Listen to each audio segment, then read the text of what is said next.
नमस्कार दोस्तों, चलिए जानते हैं बिहार और कई राज्यों की फटाफट 50 बड़ी खबरों को सिर्फ 10 मिनट में। लेकिन उससे पहले आप यह वीडियो किस जगह से देख रहे हैं हमें कमेंट में जरूर बताएं। देश भर में सोमवार 22 सितंबर से शारदीय नवरात्रि के साथ ही गुड्स एंड सर्विस टैक्स का नया ढांचा लागू हो गया है। सरकार ने इसे GST 2 नाम दिया है। इस बदलाव का असर सीधे आम लोगों की जेब पर पड़ने वाला है।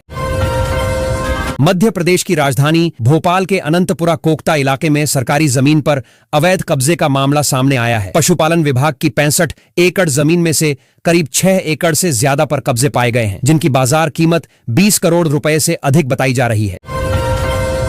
बिहार सरकार ने महिलाओं को आर्थिक रूप से सशक्त बनाने के लिए एक अहम कदम उठाया है। मुख्यमंत्री महिला रोजगार योजना के तहत प्रत्येक परिवार से एक महिला को 10,000 रुपए दिए जाएंगे। योजना की शुरुआत करते हुए मुख्यमंत्री नीतीश कुमार 22 सितंबर सोमवार को सूबे की 50 लाख महिलाओं के खाते में 10-10 हजार रुपए की पहली किस्त भेजे जाएंगे।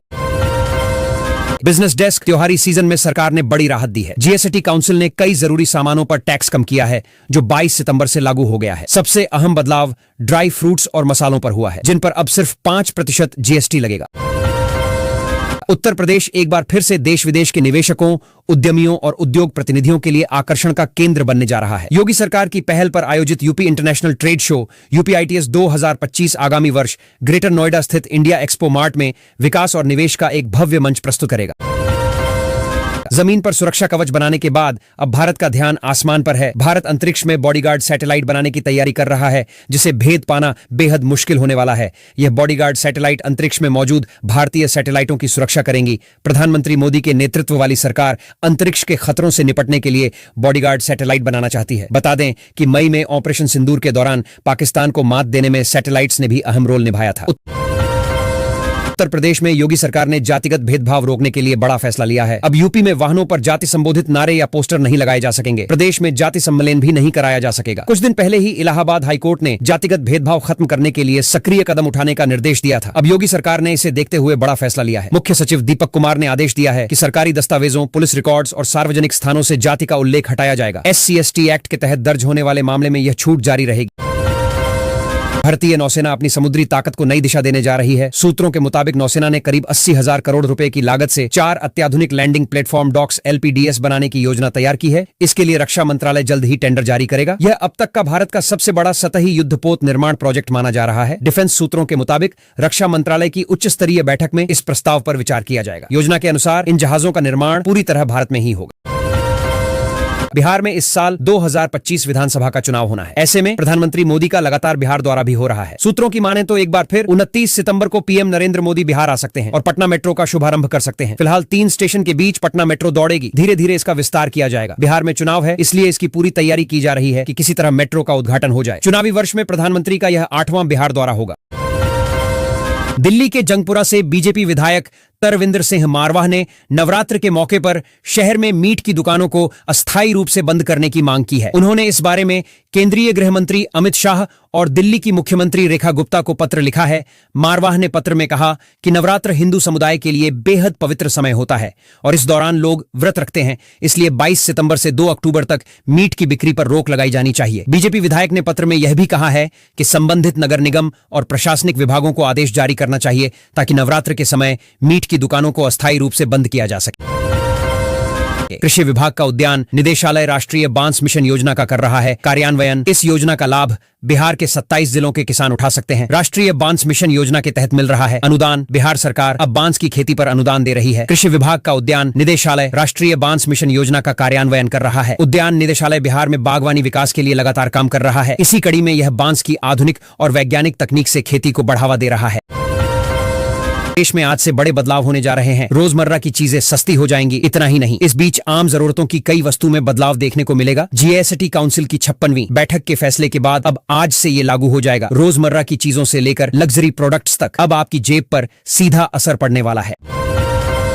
बिजनेस डेस्क 22 सितंबर 2025 भारत के लिए दोहरी खबरें लेकर आया।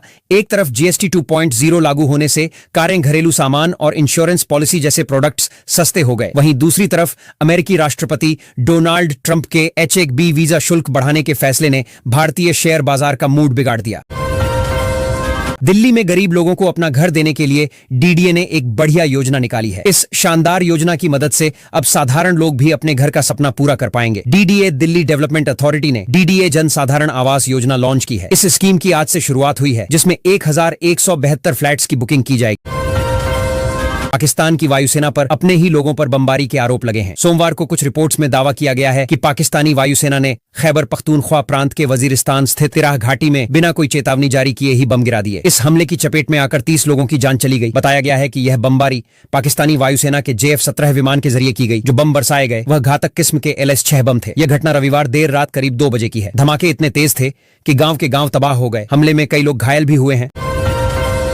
दुनिया भर में साइबर अपराध तेजी से बढ़ रहा है। हैरानी की बात यह है कि इसका का शिकार पढ़े लिखे दिमागदार लोग भी हो रहे हैं। हाल ही में कर्नाटक के चिक्कबल्लापुरा के सांसद डॉ के सुधाकर की पत्नी के साथ साइबर अपराधियों ने 14 लाख की ठगी की है। आम आदमी तो दूर, अब VIP भी साइबर क्राइम का शिकार हो रहे हैं। हाल ही में पूर्व सांसद और मुख्यमंत्री DV सदानंद गौड़ा के बैंक खाते से 3 लाख रुपया की चोरी हुई थी। अब इसी सिलसिले में पूर्व स्वास्थ्य मंत्री और चिक्कबल्लापुरा के सांसद डॉक्टर के सुधाकर की पत्नी डॉक्टर प्रीति सुधाकर भी साइबर ठगी का शिकार हुई है। उन्हें मुंबई साइबर विभाग के नाम पर फोन कर डिजिटल अरेस्ट का झांसा देकर 14 लाख रुपए ठगे गए। भारत सरकार के GST 2.0 लागू करने के बाद जहां कुछ चीजें सस्ती हुई हैं और कुछ चीजों की कीमतें बढ़ाई गई हैं, इसी तरह कई आइटम्स ऐसे भी हैं जिनकी कीमतों में कोई बदलाव नहीं किया गया है। 1 लाख की सैलरी वाली 127 वैकेंसियां इंडियन ओवरसीज ने निकाली बम्पर भर्ती। ट्रंप टोली की साजिश बेनकाब भारत को रूस से दूर करने के पीछे सिर्फ ये एक खेल। अमेरिका के लिए पलट गया पूरा खेल। 12,000 किलोमीटर से चीन को कर दिया परास्त। नेपाल में हालात बिगड़े। गोरखपुर के व्यापारियों को दशहरा में पूजन सामग्री नहीं भेजी जा सकी। नेपाल में अब खेल पलट सकती है। सेना राजा के साथ हो गया समझौता। गुरुग्राम में बना देश का पहला नेवी बेस। अब दुश्मन की हर चाल होगी नाकाम। TV नॉट डिजिटल बिहार बैठक में उपेंद्र कुशवाहा ने नीतीश कुमार पर दिया बड़ा बयान। ट्रंप को पसंद नहीं मोदी और जिनपिंग की दोस्ती। QUAD को मजबूत करने जल्द आएंगे भारत। चीन के पड़ोसी दुश्मन को ब्रह्मोस मिसाइल की तीसरी खेप सौंपेगा भारत। जापान में अमेरिकी मिसाइलें तैनात। चौतरफा घिरा ड्रैगन। बक्सर बलिया गंगा पुल निर्माण में देरी। प्रधानमंत्री मोदी ने 2025 में किया था शिलान्यास। 2025 में एलियंस से इंसान की भिड़ंत। बाबा वेंगा की भविष्यवाणी पर मचा बवाल। अब आया ऊंट पहाड़ के नीचे। भारत चीन नजदीकी से ट्रंप को होने लगी जलन। क्या क्वाड सम्मेलन में शिरकत करेंगे अमेरिकी राष्ट्र? 70,000 करोड़ का वो प्रोजेक्ट जिसके दम पर हिंद महासागर में राज करेगा भारत। टेंशन में आ जाएगा ड्रैगन। फूंक दिया सिंह दरबार। अब कहां बैठेंगे नए प्रधानमंत्री? नेपाल में जनरेशन झेड़ खोज रहे हैं वो जगह। सिर्फ दिल्ली नहीं पूरे देश में बैन हो पटाखे। 80 का आया चौंकाने वाला बयान। नेपाल में सुशीला कार्की के नाम पर सहमति, लेकिन राष्ट्रपति ने फंसाया पेच आर्मी चीफ पर। देश पर मंडरा रहा नया खतरा। हेल्थ मिनिस्ट्री ने राज्यों को जारी की बड़ी चेतावनी। देश के नाम संबोधन में नेपाली सेना प्रमुख के पीछे किस हिंदू राजा का चित्र बना? पोलैंड पर हमले का बदला लेगा NATO। रूसी ड्रोन अटैक पर तिलमिलाई ट्रंप ने क्या कह दिया? दुनिया के सामने फिर बेइज्जत हुआ पाकिस्तान। UNSC में इजरायली दूत ने दिखाई औकात।